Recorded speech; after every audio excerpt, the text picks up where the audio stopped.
Project జరిగిందంటే తెలంగాణ ఉద్యమంలో మనం కష్టపడి కొట్లాడినాం. ఇక్కడ ఉన్న అక్క చెల్లెళ్ళు పాత బస్టాండ్ దగ్గర రోజు 15 మంది వచ్చి నిరాహార దీక్ష చేసిండ్రు. ఇక్కడ ఉండే అన్నదమ్ములు నిరాహార దీక్ష చేసిండ్రు. దెబ్బలు తిన్నాం.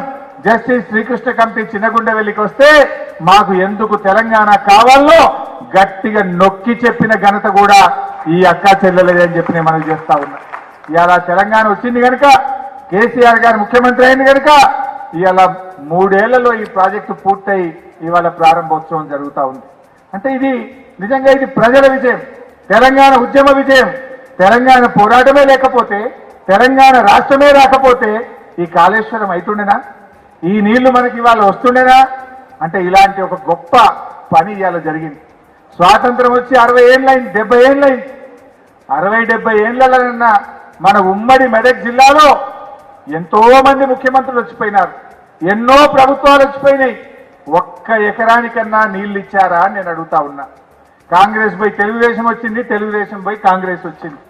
మరి 70 ఏళ్ల స్వాతంత్ర అనంతరం ఈ ఉమ్మడి మెదక్ జిల్లాలో 10 నియోజకవర్గాలుంటే ఒక్క ఎకరానికన్నా నీళ్లు ఇచ్చారా అని నేను అడుగుతా ఉన్నా. ఒక్క ఎకరానికి నీళ్లు రాలే కానీ ఇవాళ 6 లక్షల ఎకరాలకు నీళ్లు వచ్చే కాళేశ్వరం ప్రాజెక్టు ఈ జిల్లాలో జరుగుతా ఉంది. ఈ జిల్లా ఒక రిజర్వాయర్ల కిల్లాగా మారిపోయింది. అనంతగిరి, రంగనాయక్ సాగర్, మల్లన్న సాగర్, పైన కొండపోచమ్మ సాగర్, 4 రిజర్వాయర్లు ఈ జిల్లాలో రావడం అంటే ఎంత గొప్ప అదృష్టం. నిజంగా రైతులకు వాళ్ళ కాళ్ళకు మొక్కినా తక్కువే. ఆ భూమి కోల్పోయినటువంటి రైతులు, కాలువలకు భూమి ఇచ్చినటువంటి రైతులు, వాళ్ళకు కూడా తప్పకుండా భగవంతుడు మేలు చేస్తాడు. ఇవాళ ఇన్ని లక్షల ఎకరాలు పారుతున్నాయంటే అది కేసీఆర్ గారి ఆలోచన, ఇంజనీర్ల కష్టం, భూ నిర్వాసితుల త్యాగ ఫలితమని కూడా ఈరోజు చెప్పుకోక తప్పదు. ఆ భూమి ఇచ్చినటువంటి రైతులు నిజంగా చాలా గొప్పవాళ్ళు. ఇలా ఇంత స్పీడ్గా ఈ ప్రాజెక్ట్ అయిందంటే ఆ భూమి ఇచ్చినటువంటి రైతుల సహకారం కూడా ఉంది. కష్టపడ్డ కార్మికులు, కష్టపడ్డ ఇంజనీర్లు, నిరంతరం ప్రయత్నం చేసిన ముఖ్యమంత్రి, ఇంతమంది ప్రయత్నంతోనే ఇది సాధ్యమైంది. నిజంగా ఆ కార్మికులు కూడా, మేము పోయేవాడిని ఎండ 44 డిగ్రీల ఎండ, ఆ ఇసుకలో పనిచేయాలంటే సుర్రుమంటుండే, ముట్టుకునేది సాకలు, వేయాల్సింది కాంక్రీటు, కిందనేమో గోదావరి ఇసుక. ఆ వేడిలో కూడా చల్లదాక్కుంటానో గంట పనిచేసి గంట ఆక్కుంటా 44 డిగ్రీలో పనిచేసినటువంటి కార్మికులకు కూడా నేను శిరస్సు వంచి హృదయపూర్వకంగా ధన్యవాదాలు తెలియజేస్తాను. జోషి గారు మన చీఫ్ సెక్రటరీ గారు ఉన్నారు, ఈఎన్సీ హరేరామ్ ఉన్నాడు. ఓసారి పని మీద మహారాష్ట్రకు పోయినాం, ఈ అంతర్రాష్ట్ర ఒప్పందం గురించి పోయినాం. పోతే పని కాలే, పొద్దుగాల పోయి సాయంత్రం వస్తామని పోయినాం. పని కాలే, తెల్లారి కావాలి. ఏం చేయాలి? బట్టలు తీసుకుపోలే. సాయంత్రం 8 గంటలకు ముగ్గురం పోయి బట్టల దుకాణంలో డ్రాయర్ బనీను అంగిలా కొనుకొచ్చుకున్నాం. కొనుకొచ్చుకొని రాత్రి వండుకొని పొద్దుగాల స్నానం చేసి పని చేసుకొని మళ్ళీ సాయంత్రం వచ్చినాం. అంటే ఒక ఉన్నత అధికారి అయినటువంటి జోషి లాంటి మనిషి కూడా ఈ ప్రాజెక్టు కోసం ఎంతో కష్టపడ్డాడు. వారికి కూడా నేను హృదయపూర్వకంగా ధన్యవాదాలు తెలియజేస్తా ఉన్నా. అంటే ముఖ్యంగా ఇలా ఉమ్మడి రాష్ట్రంలో ప్రాణహిత చేవెళ్ళని స్టార్ట్ చేసిండు. అప్పటి ముఖ్యమంత్రులు ఏం చేసిండ్రు? అంతర్రాష్ట్ర వివాదాల్లో ఇరికిచ్చిండ్రు. మహారాష్ట్రలో కాంగ్రెస్, ఇక్కడ కాంగ్రెస్, ఢిల్లీలో కాంగ్రెస్, 3 చోట్ల కాంగ్రెస్ ప్రభుత్వం ఉన్నా కూడా ప్రాణహిత ప్రాజెక్టుకు అనుమతులు రాలే. ఢిల్లీలో కేంద్ర ప్రభుత్వం ఉన్న అనుమతులు రాలే. కనీసం మహారాష్ట్రతో అంతర్రాష్ట్ర ఒప్పందం కూడా జరగలే. కానీ ఈరోజు ముఖ్యమంత్రి గారు చాలా వ్యూహాత్మకంగా మొదటిసారే మహారాష్ట్రకు పోయి అక్కడ ఉన్నటువంటి ముఖ్యమంత్రి గారిని, ప్రభుత్వాన్ని ఒప్పించి మెప్పించి ఇవాళ మహారాష్ట్రతో అంతర్రాష్ట్ర జల ఒప్పందం చేసుకోవడం అనేది ఈ దేశానికే ఒక కొత్త నాందిని పలికిందని చెప్పి కూడా ఈరోజు చెప్పుకోక తప్పదు. అలాంటి అంతర్రాష్ట్ర ఒప్పందాన్ని, అంతర్రాష్ట్ర వివాదాల నుంచి మనం ఒప్పందం చేసుకొని ఇవాళ ఈ ప్రాజెక్టు పూర్తి చేసుకోగలిగినాం. ఢిల్లీ నుంచి అటవీ అనుమతులు, పర్యావరణ అనుమతులు, సెంట్రల్ వాటర్ కమిషన్ నుంచి 18 డైరెక్టరేట్ల నుంచి అనుమతులు వచ్చినాయంటే ఎంతో వ్యూహాత్మకంగా ఎప్పటికప్పుడు ఈ ప్రభుత్వం పనిచేయడం వల్ల ఈరోజు ఈ రకమైనటువంటి అవకాశం మనకు దక్కింది. అంటే ఇది మొత్తంగా ఇలాంటి ప్రాజెక్టు ఇవాళ ప్రతి డిపార్ట్మెంట్ కూడా, జిల్లా కలెక్టర్లు, ఆర్డీఓలు, ఎంఆర్ఓలు వాళ్ళు కూడా చాలా సహకారం చేశారు. రెవెన్యూ సిబ్బంది ఈ భూసేకరణలో ఎప్పటికప్పుడు కాళేశ్వరం అనగానే కళ్ళు మూసుకున్నా కూడా వాళ్ళ కాళేశ్వరమే కనబడేటట్టుగా ఇటు రెవెన్యూ అధికారులు కూడా భూసేకరణ కోసం చాలా కష్టపడి పనిచేసి ఇన్ని వేల ఎకరాల భూమిని ఇవాళ అందించింది. దాదాపు 50,000 ఎకరాల భూసేకరణ జరిగింది. ఆ భూసేకరణలో పనిచేసినటువంటి రెవెన్యూ అధికారులకు, కలెక్టర్లకు అందరికి కూడా నేను ఈ సందర్భంగా ధన్యవాదాలు తెలియజేస్తున్నా. అంటే ఇది ఒక టీం వర్క్. అంటే నాయకుడు కేసీఆర్ గారు అంత గట్టిగా ఉన్నాడు కనుకనే రాష్ట్రంలో ఉండేటువంటి ప్రజాప్రతినిధులు, అధికారులు అందరూ కూడా కష్టపడి పనిచేసి ఇది ఒక గొప్ప ఆవిష్కరణ, కాళేశ్వరం అనేటువంటి ఒక అద్భుతమైనటువంటి ప్రాజెక్టు ఇవాళ ఆవిష్కరణ జరిగింది. ఒక మెసేజ్ పోయింది, దేశం మొత్తానికి కూడా ఒక విషయం అర్థమైంది.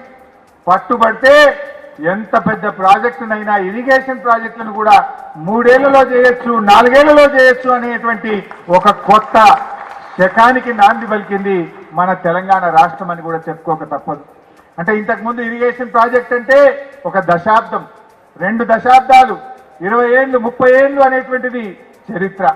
కానీ ఆ చరిత్రను తిరగరాసి దశాబ్దాలు కాదు సంవత్సరాల్లో కూడా ప్రాజెక్టులు పూర్తి చేయొచ్చని ఓ కొత్త శకానికి నాంది పలికినటువంటి ఘనత ఇవాళ ముఖ్యమంత్రి కేసీఆర్ గారికి దక్కుతుందని కూడా మనం చేస్తా ఉన్నాం. సో ఏది ఏమైనా ఈరోజు మనం ఈ నీళ్లు రావడం అనేది నిజంగా చాలా సంతోషమైంది.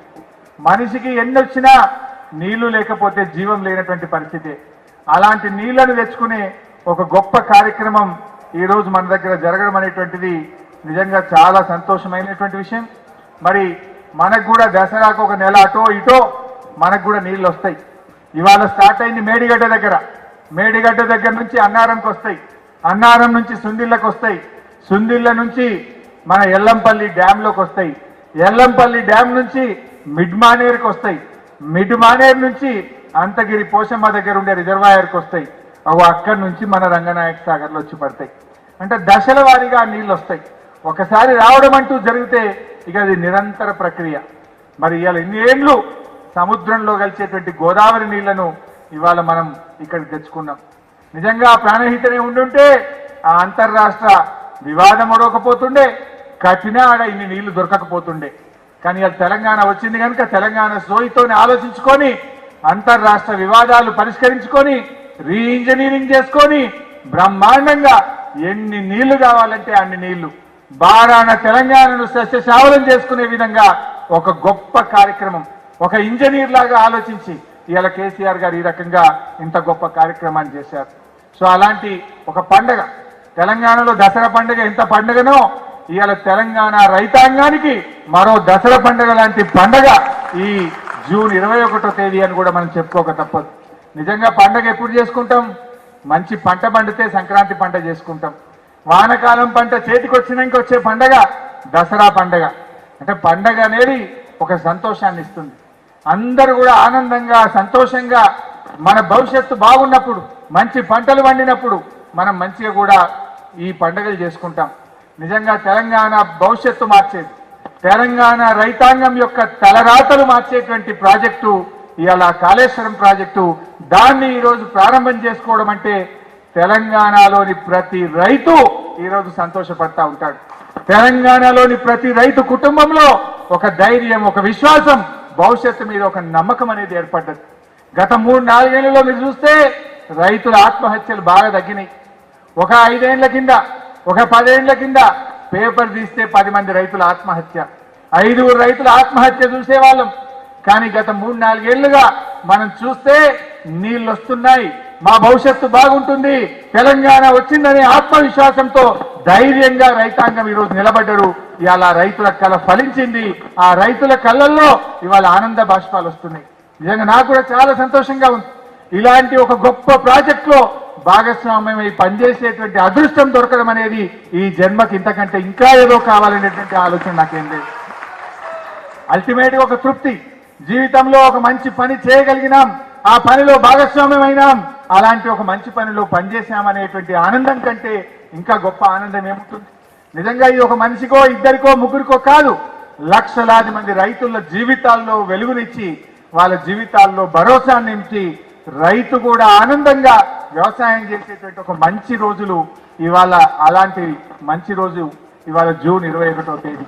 మరి ఈ పండగ ముఖ్యంగా మన కార్యకర్తలు రైతు సోదరులు నిన్న రాత్రి నిన్న సాయంత్రం మనం అనుకోగానే ఇంత పెద్ద ఎత్తున మొత్తం అన్ని గ్రామాల నుంచి వచ్చినటువంటి రైతు నాయకులకు ప్రతి కార్యకర్తకు ప్రజా ప్రతినిధికి హృదయపూర్వకంగా నేను శిరస్సు వంచి ధన్యవాదాలు తెలియజేస్తూ ఈ ఆనందం ఇంకా ముందుకు పోవాలి. మనకు ఆ నీళ్ళు వచ్చి కాలువల్లో బారి మీ చెరువు నిండి మత్తడి దుంకిన్నాడు, మీ కుంటకట్ట మత్తడి దుంకిన్నాడు, ఎంత గొప్ప ఆనందం ఉంటుందో నేను ఊహించుకోగలుగుతా ఉన్నాను. ఎందుకంటే మహబూబ్ నగర్ లో కల్వకుర్తిల్లో నెట్టంపాళ్లలో నీళ్లు వచ్చి వాళ్ళ పొలాల్లో పారుతుంటే మత్తళ్ళు దుంకుతుంటే ఆ రైతుల కళ్ళల్లో ఆనంద బాష్పాలు ఆ రోజు చూశాను. ఇవాళ ప్రారంభమైంది, కొద్ది రోజుల్లోనే ఆ నీళ్లు మన ప్రాంతానికి వచ్చి అద్భుతంగా ఈ ప్రాంతం అంతా కూడా మారుతుంది. ఈ రంగనాయక సాగర్ కూడా ఇది ఒక గొప్ప పర్యాటక క్షేత్రంగా మారుతుంది.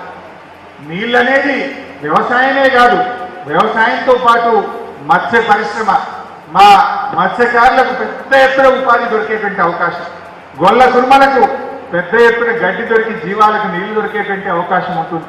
అదేవిధంగా మరి పాడి పంట కూడా బాగా అభివృద్ధి చెందుతుంది.